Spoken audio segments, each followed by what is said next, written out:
Hello everybody and welcome to our postgraduate online information session here today.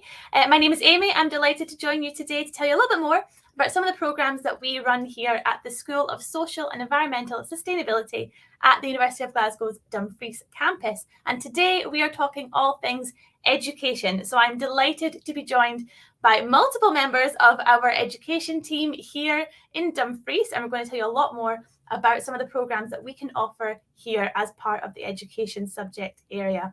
So first, I want to set the scene a little bit, tell you a little bit more about our school as a whole. So of course, we are the School of Social and Environmental Sustainability from the University of Glasgow, based at Dumfries campus, which is in southwest Scotland, approximately 75 miles south of Glasgow campus, Gilmore Hill campus in the city of Glasgow.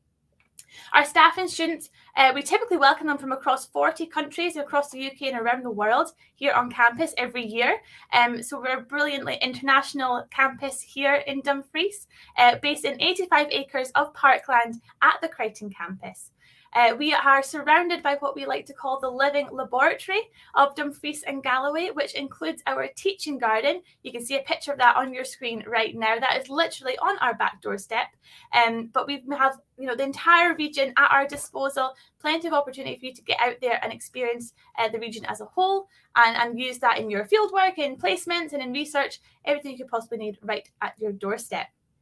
We pride ourselves on small class sizes here in Dumfries, so you really get great opportunities to get to know not only your peers, your classmates, but your lecturers as well. We're a really close-knit community. And of course, being a Russell Group institution, our academics are among the top researchers in their fields. So you're learning from some truly fantastic people. Our subject areas as a whole, we cover 4 main subject areas here at the School of Social and Environmental Sustainability. And those are environmental science, sustainable development, education, and tourism. And of course, we're going to be looking at education today. And finally, when you join the School of Social and Environmental Sustainability, you gain access to a collective of world-leading research networks who are at the forefront of their respective fields. So we have the Education Interdisciplinary Research Group, the Environmental Science and Sustainability Group, the Glasgow End of Life Studies Group, and the University of Glasgow's Tourism Studies Group, all based right here at our Dumfries campus. So enough from me. I'm now going to invite my colleague, Dr. Michelle Vincent, on to us. Hi, welcome, Michelle. Hello. Hello, good morning, Amy. Thank you very much.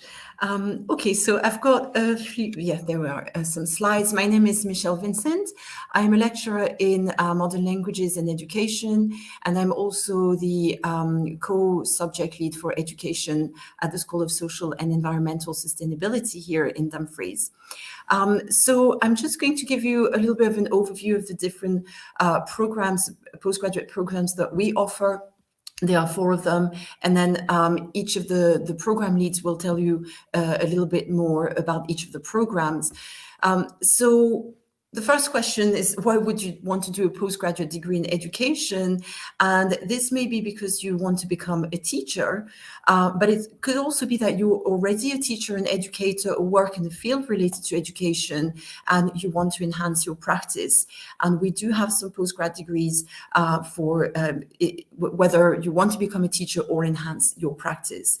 So looking first at becoming a teacher, we've got 2 postgraduate diplomas in education, one which is primary and the second is secondary STEM. So with the first, the PGDE primary, it's a program that provides students with the knowledge, skills, and value that they need to become the committed professional necessary for today's schools. And as part of this program, students will undertake 18 weeks of study at university and 18 weeks of school experience. So you will be on placement. And then, so that's if you want to become a primary school teacher. But we also offer a program that allows you to become a secondary school teacher specialized in STEM subjects. And this program builds on your subject expertise in science, technology, engineering, or math. And as part of the program, you will have some classroom learning as well as comprehensive placements throughout Dumfries and Galloway in order to develop a career in STEM teaching within secondary schools. So Both of these degrees are fully accredited by the General Teaching Council of Scotland. They both include placements, and they both teach you to develop creative ways of enthusing and educating children, as well as being a reflective practitioner. And another big feature of these of our programs is that they focus on how children learn, on how they develop, so you can fully support all your learners in the future. So, you know, being a teacher, it's a vocation, and many of you may already have an idea of whether you want to become a teacher or not. But if you're still undecided, you know, why would you want to become a teacher?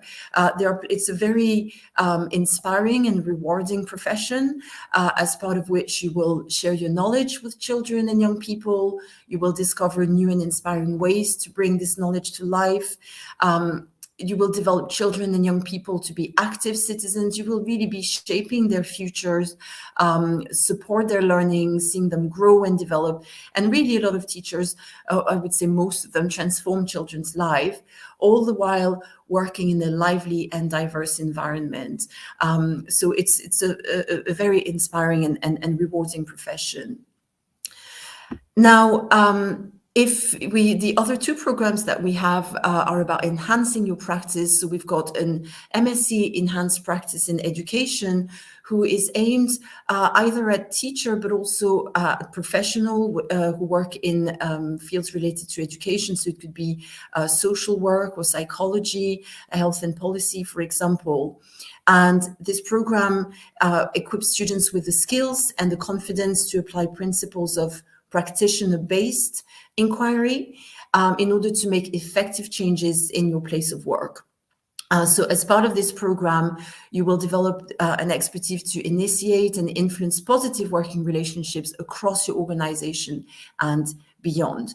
And our brand new program for 2024 is the MSc Language and Literacy Education, which aims to prepare students for careers in either teaching, but also research and related fields, by providing a thorough understanding of theories, practices, and policies related to language and literacy education. This program really comes from the desire to close the attainment gap in literacy, and because we still don't have enough teachers who are equipped with the knowledge and the skills to teach efficiently our children to read in a systematic fashion and based on science. And this is what this program is about, and Karen will tell you all a little bit more about this in a moment.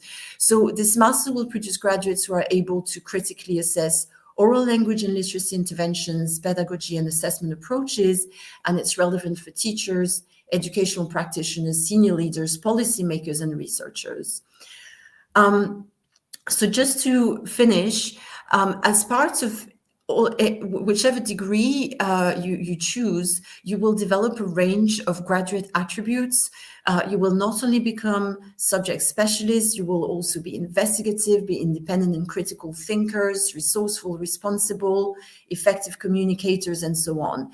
And these are a range of graduate attributes which will be key for a wide range of different jobs in the future, and which are highly transferable. And as you can ask any more specific questions afterwards if you want to know a little bit more about what these programs allow you to do. So that's it from me. I will now let the floor to my colleagues. Thank you so much. And if you have any questions for any of our colleagues here today, or anything about education subject area at Dumfries campus, you can visit slido.com. The information is on the screen now, and use the code #UofG. Or you can use the text chat or comments on Facebook, Twitter, or YouTube as well, if you'd like to ask any questions, and we'll do our best to get those answers to you. So for now, I'm going to invite my colleagues on to talk a little bit more about the Enhanced Practice in Education programme. Thanks, Amy, and welcome everyone. My name is David Lundy. I am a senior lecturer here at the Dumfries campus, and I lead the Masters in Enhanced Practice in Education.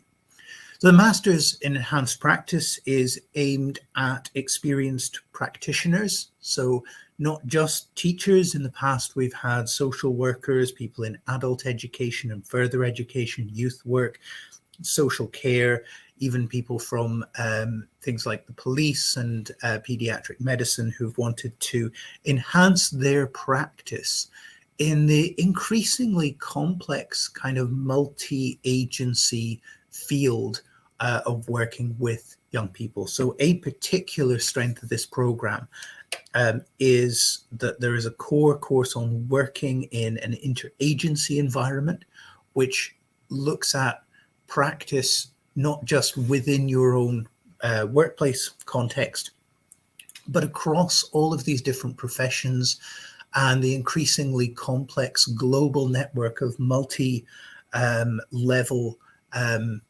policy enactors. So those can be NGOs, they can be private consultancies and suppliers that are working with schools, working with national governments and local authorities.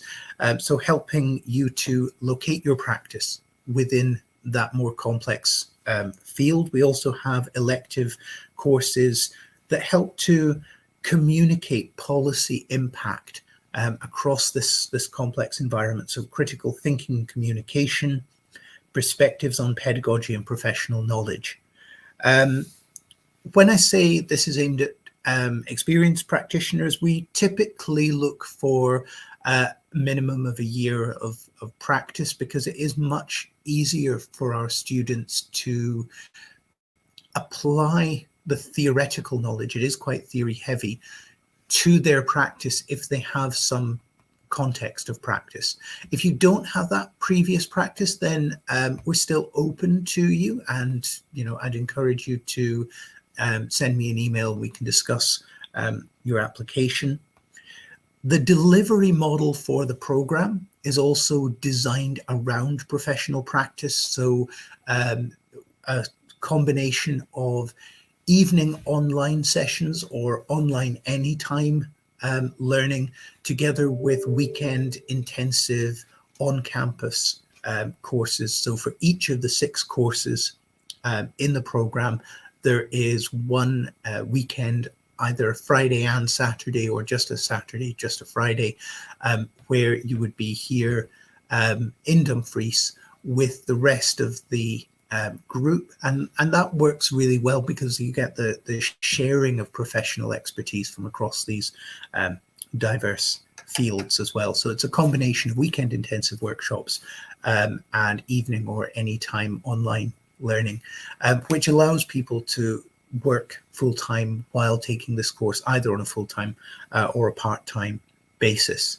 The course itself has 6 taught components. I've mentioned already working in interagency environment, perspectives on pedagogy and professional knowledge, critical thinking and communication. There are also 3 core courses which focus on the professional context and applying research ideas to make change in the professional context. So those are reflective practice, focusing on your own practice, leading and managing change. So there's a leadership development strand to this program as well, and evaluating educational change. So preparing you to write your dissertation, but also preparing you to carry out professional research and to be a research-minded professional in your own field. At the end of that, there's a dissertation phase of the project, of the program. So you're expected to carry out an independent project. It can be practitioner research, or it can be more academic research that would be supervised by one of the education team. So another thing that is new for next year is that in place of those electives, perspectives on pedagogy and critical thinking and communication, there may also be the opportunity to take some of the electives from our new language and literacy education masters, or any of the other electives that are offered on the campus. That wouldn't be on the weekend intensive model, though, that we would need to follow the delivery of those other programs. But in a nutshell, enhanced practice in education is aimed at professionals who want to become reflective leaders and managers of educational change, applying a theoretically rich, research-minded approach to professional practice. And I'll hand you back. Thank you. Thank you so much, David. Fantastic. And if you have any questions for David about the Enhanced Practice and Education Programme, please do just send them in and we'll get those answers to you. So next, we're going to hear a little bit more about our Language and Literacy Education Programme. And I'll let you introduce yourself, Karen. But yeah, please tell us, what can students expect? Thank you very much, Amy. My name is Karen Bose, and I'm an educator and a researcher with a focus in the area of literacy education. I'd like to share some information about a new master's that we're very excited about that we're going to be having at the University of Glasgow. This master's came about, as Michelle mentioned, as a result of a very critical issue that we're facing in education. And this issue concerns the literacy gap and how we might go about closing this gap. So learning to read, write, and spell are very complex literacy skills, and delays in the development of these skills can cause persistent long-term implications.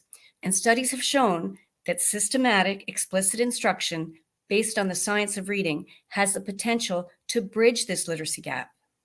The science of reading is a body of research that provides evidence about what works and what matters in literacy education, and it includes science-driven evidence about how we can best support children in learning to read. So this same research highlights how important it is to equip educators with the skills and the knowledge that they require to deliver high-quality, explicit programs that could improve literacy attainment. So this new Literacy Masters in Education program, is Language and Literacy Education, that we're going to be offering at the University of Glasgow, is sets out to address both of those goals, to address the literacy gap and equip educators with the skills and knowledge they require to do just that. So the master's program offers a comprehensive understanding of theories, practices, and policies in language and literacy education. The Language and Literacy Education Masters will empower graduates to critically evaluate oral language and literacy interventions, pedagogy, and assessments, and these graduates could play an important role for advancing literacy proficiency.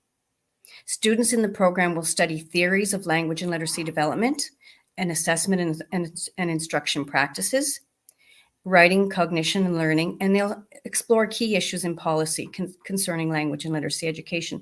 The courses that will be offered include the science of reading, social science research methods, cognitive science, language development, fundamentals of reading, which include planning, instruction, and assessment, and it also involves an enhanced practice dissertation. Those are core courses, but there are also a variety of optional courses that students could select, and one of those is reflective practice, another one is leadership and management, and another one is working in an interagency environment. So that gives you some idea of the courses that you could take in our program. It is also going to be offered as a full-time and a part-time study. Both of those options are available. There's a fieldwork placement component that is very interesting, where students will be required to work with children or young people who are under the age of 16. And during that, the purpose of that placement is that you could demonstrate the core competencies of what the program is really based on. And that would involve approximately 30 hours of teaching intervention. You might be wondering what kind of roles that this program could lead to. Well, graduates from the program might choose a lot of to work in a lot of different areas in education. It could be at the school level, the regional level, or the national level, or even the private sector. One obvious choice might be to be working as a literacy coach or a reading specialist, and that person could choose to work with primary, elementary, or secondary teachers to help provide professional development about best practices in literacy instruction and how best to support struggling readers. Graduates might choose to work in adult literacy, helping to teach adults with reading and writing difficulties and helping them to gain basic skills in literacy. They might be employed as resource teachers specializing in teaching literacy and language skills to students with academic challenges. or perhaps curriculum specialists working to develop, select, and implement effective curriculum and instruction materials. They might possibly, which would also involve training teachers. Graduates from this program might be interested in policy work, and they might work with nonprofit organizations or advocacy groups to identify and address literacy-related issues. And another option, of course, is further research. Graduates might decide to pursue further research by completing perhaps a PhD in language and literacy and contribute to advancing the field in that way. So the master's program really is aimed to produce future experts and scholars who possess the skills to identify, assess, and implement targeted evidence-based literacy interventions. Students will be exposed to the very latest approaches in oral language and literacy instruction and assessment, while also engaging with policy. This program will allow students to gain the knowledge and skills required to provide realistic responses to the ever-increasing challenges that educators encounter in various contexts. This will be underpinned by a very fundamental understanding and appreciation for the science of reading and literacy development. Thank you, Amy. Thank you so much, Karen. Thank you. And if you have any questions for Karen or about this fantastic new program, we're all very, very excited about it. So if you have any questions, please do just send them in. We'll be delighted to get some answers to you. And so now finally, we're going to cover our PGDE programs here at Dumfries campus. I'm going to invite my colleague Saima to join me just now. Oops. Let's see if we can get her on the stream to talk a little bit more. Hi, Saima. I'll let you introduce yourself properly, but let's talk a little bit more about PGDE. Hello, and thank you for joining us today. I'm Saima Saleji. I'm a senior lecturer in education with a STEM specialism, and I'm the STEM PGDE lead at the University of Glasgow's Dumfries campus. The PGDE STEM program offers students a flexible learning model through either a full or part-time pathway. The full-time PGDE is 36 weeks program, including 2 blocks of school experience placements over 18 weeks. The part-time PGDE is a 2 academic year program incorporating 4 blocks of school placement. This program offers a wide range of courses in both single and dual registration routes. The single qualification route, for example, is biology with science or chemistry with science or physics with science, whereas the dual registration route involves registration in 2 subjects. Some examples can be, for example, biology with chemistry or chemistry with biology, physics with maths, chemistry with maths, and so on. We have 4 main courses that we do on campus. One of them is pedagogy and practice in secondary curriculum, which includes lab-based teaching and learning activities. It also includes school-based placements or school-based experiences. The second one is called a school experience, as the name suggests. This one is for you to go in the schools and learn about teaching, and you will be observed in these schools as well. The other 2, one is practitioner inquiry, and there is another one which is understanding learning and teaching. By successfully completing this course, you will gain 120 credits and obtain a GTCS accredited PGDE certificate. So the typical jobs this course offers include becoming a secondary teacher, head teacher, or a further education lecturer. Now, if there are, we have got this information on the website as well. So if you have any questions, you can put in the chat and we can hear from you. Thank you. Thank you so much, Saima. Any questions at all, yes, please do send them in. We do have quite a few questions to get through, so I'm going to invite all of my colleagues to join me just now, and we will start working our way through these. So thank you so much for everyone who sent them all in. Let's bring up our first question here. Are international students able to work part-time while studying? Now, I have a feeling this will vary a little bit from our courses. I will say straight off the bat that you must always check your visa restrictions or requirements. Some visas will allow you to work, some won't. Please be really careful and make sure and check all that. But I mean, in terms of our programs, I'll pass over to you guys. I mean, is it feasible? What do you think? For MSc EPIE, it's definitely feasible. Many of our UK students are working full-time, and many of our international students are working part-time. Yes, I would say if you're coming internationally and you're hoping to get teaching experience, if you're already a teacher, then the process of getting registration or recognition with the GTCS provisionally so that you can do that can be quite time consuming. So don't wait until you get here in order to do that. It would need to be something you would plan several months in advance, I think. But if you're, as I've said before, the delivery model for this course is designed to be flexible around work for both our international and UK students, but of course, check your visa conditions. Yeah, absolutely. And I know many of our postgraduate students do work part-time alongside their courses. I suspect, though, it's maybe slightly different for our PGDE students. Do you guys want to say anything on that? Yes, so for PGDE, as it's a professional degree, so again, as David and Amy suggested, you need to check your visa requirements. You need to be on campus for particular hours. So if you're doing, for example, a part-time PGDE, then it might not be relevant with the visa requirements. So you need to be 100% sure that what you're coming into is possibly what I've seen is more of full-time PGDE students. Yeah, and the part-time is that you're probably allowed to work 20 hours per week. But other than that, probably you have to focus more on your studies, I think. Yeah, absolutely. Thank you so much. We have another question here. Let's see what our next one is. What are accommodation options like in Dumfries? So we have a couple of options for you. We actually have, university accommodation. So we have 3 halls of residences here in Dumfries. One which is, literally 1 minute from the campus. It's right down the road just there. We have another one, that's Dumfries Halls. We have another one, Brook House, which is right in the city centre, the town centre, and it's literally 30 seconds from the high street. We are right there in the town centre, next to the train station, and the bus stops as well, which take you right up to the campus.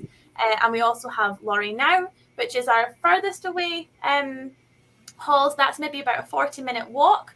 It's only 5 to 10 minutes on the bus, though, to get to the campus. And that has usually more popular with our postgraduate students, actually, I think, is Laurie Now. So we do have options for university accommodation.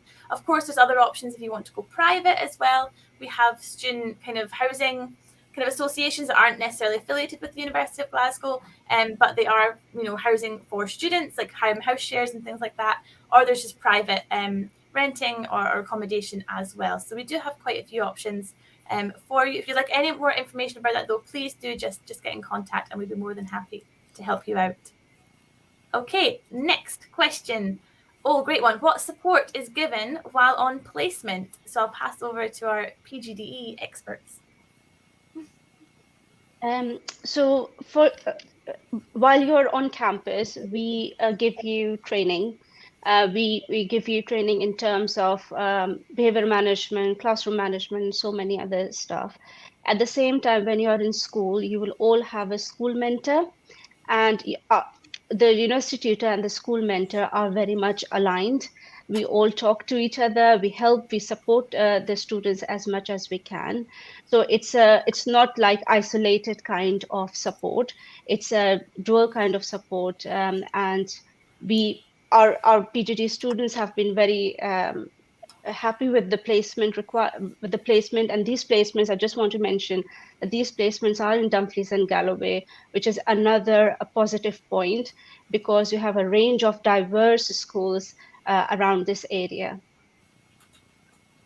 Absolutely, yes. Thank you so much. And we have every school you could possibly imagine in our region. We're the 3rd largest region in Scotland here in Dumfries and Galloway. So we've got everything from, your tiny rural schools that have 10 students in the whole school to your larger kind of inner town where you've got composite classes, everything like that, everything in between. So we're very, very lucky here in Dumfries and Galloway to have all of that literally on our doorstep. Okie doke. So next question here. Is it possible to go straight from my first degree into postgraduate study? Who wants to jump in on that one? So for PGDE, you get 120 master's credit, and you can use these credits to go on for the master's, for carry on with master's. And I'll leave it to others to talk about it. Absolutely. So yeah, for PGDE, you can go straight from your first degree to that. For enhanced practice in education, we have had some students who have come directly from their first degree, if they have a really clear understanding of the professional field that they want to go into and how this will enable them to go into those career paths. But generally, enhanced practice in education tends to attract more experienced educators. Towards the end of this session, we will hear from one of our students who did just that, who went from her undergraduate to her postgraduate degree, and she'll tell you a little bit more about her experience there. Okie doke, next question. Thank you very much, everyone. What are the class sizes like? So I mentioned earlier, we really pride ourselves on having smaller class sizes, so you can really get to know everyone really, really well. But I mean, for each of your individual programs, I mean, does anyone want to say anything more on this? The PGDEs, so it's usually around, for the PG primary, we've got around 20 students, 20 is the maximum. And for the PG STEM, which is Saima, we have had much smaller numbers just now, but we're hoping to expand. But I think that the maximum for PGDs will be 20 students. Yeah, and I suppose that really gives you the perfect opportunity to get to know everyone really, really well, doesn't it? And yes. Yes, so the cohorts know it, so all the students will know each other. It's especially because it's also very intensive, so they spend a lot of time together in the classroom, get to know each other, so they can develop really nice bonds and support each other as well. So that's really good. And moreover, secondary PGD and primary PGD, they do have two courses which they do together. So it also enhances the understanding of PGD secondary to primary and primary to secondary, the transition level. Recently, they have introduced Friday classes, which are additional and optional, and they are doing outdoor learning in it, science practicals in it. So it's really, both secondary STEM as well as the primary. So it's a very good combination, I believe. Excellent. Thank you so much. I mean, David, from your perspective, anything you'd like to add? Similar class sizes, sort of around about 20 at maximum for the master's program at the moment. I should also mention as well, for the benefit of any Scottish domiciled students within the master's program at the moment, we do have some fully funded places, just in recognition of the need to kind of upskill the education workforce. So we do have these fully funded places available for Scottish domiciled students. Many people take them on a part-time basis. Yeah, and if you want any more information about that, please do just reach out to us, and we'll be more than happy to tell you a little bit more about this funding as well.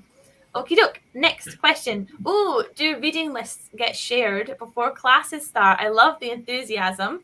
Who wants to jump in on this one? They should be, but yes, Saima, go ahead.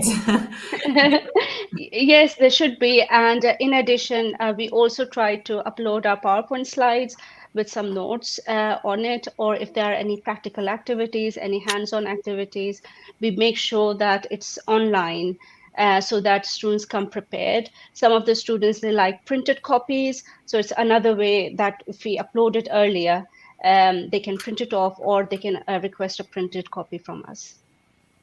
At the beginning of the course, even there is normally an electronic reading list with all the core reading and the recommended reading, with all the core reading normally being accessible online. The university library makes everything accessible if it's something you have to read.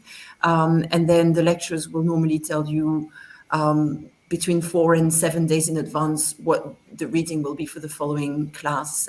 So you normally have enough time to prepare. Fantastic. Thank you so much. Okie doke. Next question. Oh, one for you, David. Okay, for the Enhanced Practice in Education programme, do you have any examples of what students have done as research projects? So I have a student at the moment who is working on assessment, and one of the sort of assessment gaps that we tend to find in Scotland is around science and technology, that students are happy doing science until they get to a point where they're actually being assessed for it, and then there seems to be a dropping off. So why are students dropping off from doing that? Engaging with some of the contemporary policy debates that there are. Louise Hayward has just recently produced a report on assessment policy in Scotland, so feeding into those sorts of policy debates. We've also had students who have done their dissertations around staff well-being within the social work service, for example, looking at the challenging situations that social workers often find themselves in their professional work, and making sure that they have someone that they can talk to about their mental well-being, and enhancing the workforce, developing the workforce in that area.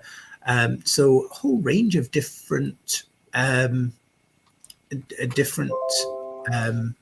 projects that engage with practice and policy and theory. I could keep talking, but I'll just leave you with those two. Thank you so much. That's fantastic. Okay, next question here. Oh, one for you, Karen. Okay, for the new programme in language and literacy education, can you do placements anywhere, or would it be local to Dumfries? Hi there. That's a really great question, and I see no issue with doing your placement in another location. That would not be a concern. The most important part of your placement is to make sure that it gives you the opportunity to demonstrate your understanding of all that you've learned in the program, because it really is a way to consolidate and demonstrate the key knowledge and skills that you've been working on. So the location isn't the concern. It's to make sure that in that location you're able to demonstrate those appropriate skills. Fantastic. Thank you so much. There's one final question here, I believe. So are there any scholarships available? So we've briefly talked about them for Scottish domicile students on the Enhanced Practice and Education programme. There might be some funding available. Otherwise, my big piece of advice for students is to use our tool on the University of Glasgow's website. We have a scholarships tool at gla.ac.uk/scholarships. You can put in everything from what level you're studying, where you are in the world, what program you're going to do, and it will basically generate some options for you to look into to see if there's any scholarships that you might be able to apply for, which is super duper helpful. So please do have a look at that if you can. And of course, any questions, you can just let us know otherwise. I think that was our last question, though. Thank you so much. So we are going to now finish our session today. We're going to hear from one of our students talking about her undergraduate to postgraduate journey. And then we'll hear a little bit more about student life in Dumfries as well. So thank you so much to our team for joining us today. It's been wonderful to have you. We hope we've answered all your questions. Thank you so much, everyone, for sending them in. It's been great to talk to you all today. So thank you so much, and we'll see you later. Thank you.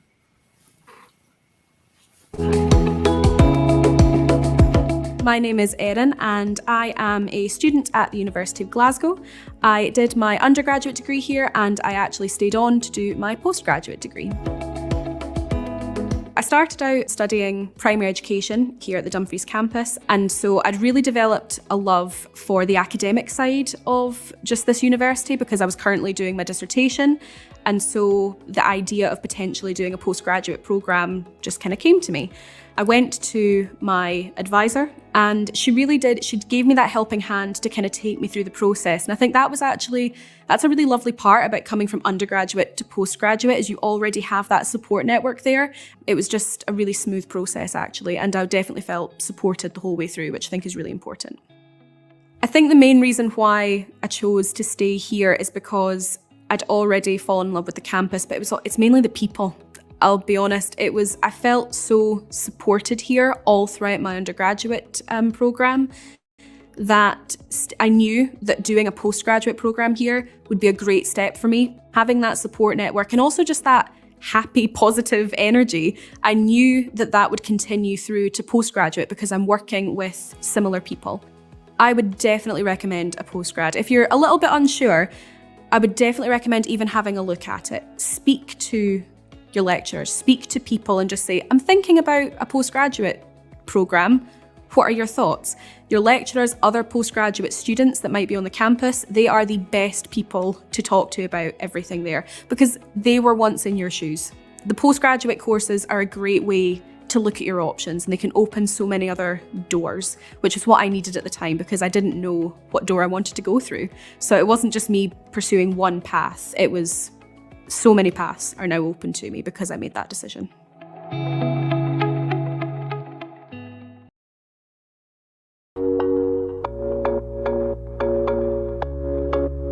Hi there, I'm Emily. My name is Taya. I'm Aidan. My name's Edwina. I'm a fourth year student at the University of Glasgow Dumfries campus, and I'm originally from Glasgow. And I'm originally from South Africa. And I'm originally from Kelso. And I'm from Malaysia. A lot of the other universities I had visited for my interview, they were all based in cities, and it felt like something was missing, and it was only when I came here it was just so beautiful and it was so much nicer and so much easier to breathe than where I was originally from. It just immediately made me fall in love with the place. It's like being in the countryside, but it's slightly bigger, but it's still got the nice sort of close-knitness that I was looking for. When I go on holiday, it's to places like this. It's like I go camping and I go to Lake District for walks. It's actually one of the main reasons I chose here. I was actually really excited because you can't really walk around in South Africa, so being here, being able to walk for like 40 minutes and find something completely different, that was really, I enjoyed it more once I found out how like walkable it was. Coming here, it was just a lot of space, so if you ever did feel trapped, you kind of had like lots of places to escape to. But then you've also got the town centre, which does have a lot of things for you to do as well. One of the first things we discovered in first year was the boathouse, because if you walk from Halls down to the river and then all the way up, you'll get to Glencaple. So it is a bit of a walk from Halls, but it was worth it, discovering the boathouse. There's a lot of nice wee tiny pubs that you maybe would have walked past if you were in a city, but here you can like try them all out. Greens do a teapot cocktail, which was quite interesting. Fun fact, it used to be like a bowling place, but now they've changed it to pool, which is also great. Riverside Tap is really nice. They do a lot of like international beers. A nice place to sort of chill and just sort of sit. King's coffees are really good. When we found it, it had really friendly staff, and it's still kind of the same staff, and they're very international. It's a nice little cafe, good for studying. Lots of different choices for your teas and your hot chocolates. Food's really good. It's very cheap as well, and it's very student friendly. Quite a few students work there as well. There's lots of choices for gyms here. So I go to more of a sort of a casual one. But then you've got ones that are more into boxing, you've got your 24/7 ones that are open every hour. Elevate Gym converted the old granary or grain storage place. I like the aesthetic in there. The thing about Dumfries is it's got this whole rustic vibe to it, but when I walked into the gym, it genuinely felt like I could have been in the city, because that's how modern the gym looked. You don't have to go to the gym. Actually, there's a really cool festival that they do here every year. They get like lots of famous people to come perform, and it's actually really cool. The town centre constantly needs part-time workers, so you could easily find a job. But it's also a really great way to be part of the community because you meet other people, make new friends. All the pubs are always looking for people, and it's a really friendly environment in the pubs. It's really fun working here. It's been ideal. And it's meeting people. So when you go out, you'll bump into the same lot of people and you build friendships with people out with uni. So some of my closest friends now aren't even part of the university. It's a very friendly place. Over like the past 3 years, I have made quite a lot of really good friends. I've kind of built my own family here at this point, and coming to Dumfries, I've been able to explore myself more and express myself better. It's been a good place for me to grow and feel safe about being who I am.